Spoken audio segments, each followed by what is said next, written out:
I just happened to have written a story told to me by one of those old soldiers 35 years ago, which many years later found its mark with the National Theatre. I'm so pleased now that young people can read a story about that war that they can connect with very, very strongly. I mean, essentially for them, this is a story about a horse who loves a boy and a boy who loves a horse, and they are parted at the beginning of that war by a drunken father who sells the horse off. That we shall be together again. So the young boy, now a teenager, goes looking for him, and of course all the children want is they want the horse to find his best friend in life, and it's best to find him.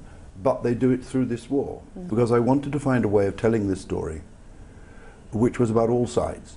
There are many stories written about the British, the French, the Germans, but they tend to be in separate stories. And here was an opportunity to have Joey tell the story through the eyes, first of all, of a British farm horse leaving his little village in Devon, my village where I now live, being taken off to the war, trained up as a cavalry horse, being captured by Germans, then seeing the war through German eyes, because all he hears is the German people talking to him. And then he winters on a French farm, so he sees this war from all sides. And what do you understand from that? You understand that war is about universal suffering. It doesn't matter who you are, what colour your uniform, or what the cause is. The people who fight it, and the people over whose land it's fought, through whose houses and villages and towns it's fought, they're the ones that are doing the suffering. And that's the same now as it was then. In fact, I would say it's almost more so, because the weapons have become even more destructive.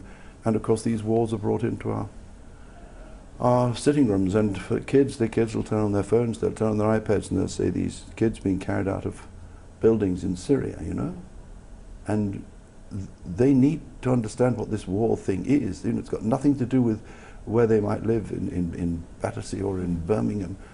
This is a whole other world. And this Joey story enables them to see what happens when the world goes mad and people fight instead of talk.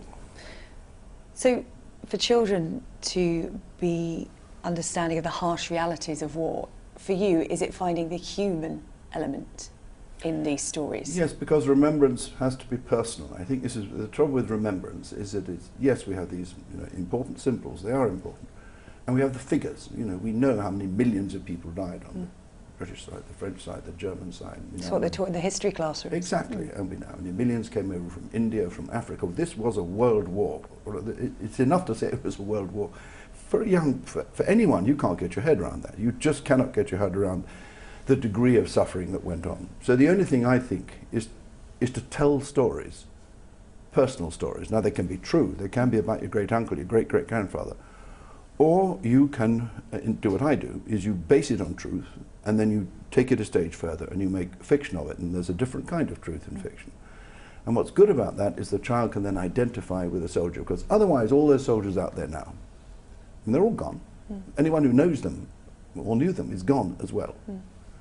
So effectively they're all unknown soldiers now. They're all unknown soldiers. So the only way to get to know one is to know a story. What does the poppy mean to you? My uncle Peter was killed at age 21 in the RAF in the Second World War. So to me he was a photograph on a mantelpiece and nothing more. But you know, when you're young and you see your mother cry, well, you don't forget it.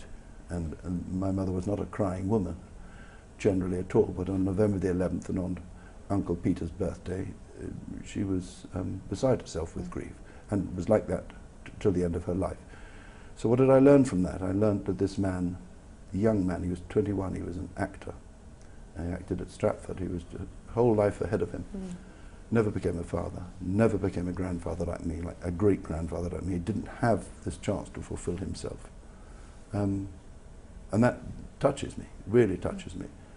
And I can't help but notice that behind your red poppy, you wear the white poppy. Why is it important for you to have those on side by side? Because I know that the vast majority of these men and women who died, they didn't die because they liked fighting a war. It wasn't about glory. They were fighting for our peace, you know, and the reason we're sat here in this theatre and we can make any play we like and we can say what we like on stage is because we have our freedom. It's important to remember that, nearly 1 million of them died, and they died in their heads. I'm not making this up. I'm quite convinced they died for Mum, dad, home, sweetheart, children, and for peace. Does it disappoint you that there is a poppy debate as to whether one should wear a red poppy or a white poppy? There does seem to be a conversation at the moment over wearing poppies, and given what you've talked about men and women dying in their fight for freedom, that includes freedom of expression, I just wonder what you make about the poppy debate. Does it disappoint you? No, not at all. I think that's one of the wonderful things about this country. When we disagree, but we try, and I think until recently anyway, mostly try to respect the other person's point of view, because this is a free country. We can wear a white poppy or a green poppy, or some people wear a purple poppy for animals. Some people don't wear them at all. And that's fine. That's absolutely fine. And I think what the problem we get into, I think, is this business of judging other people. How will you be marking the centenary this weekend? Well, I shall be here. I shall be coming here on November the 11th, and I shall be seeing these wonderful people play out this play of... Someone once called this play the greatest anthem to peace they'd ever seen in a theatre. So I shall be here, and I think I'm going to go to this and at the Albert Hall they have this service of remembrance, festival of remembrance, and I shall be there for the first time because I wrote a piece for one of the veterans to read out at the beginning of the ceremony, and they invited me to go along, so I'm going to go and see that.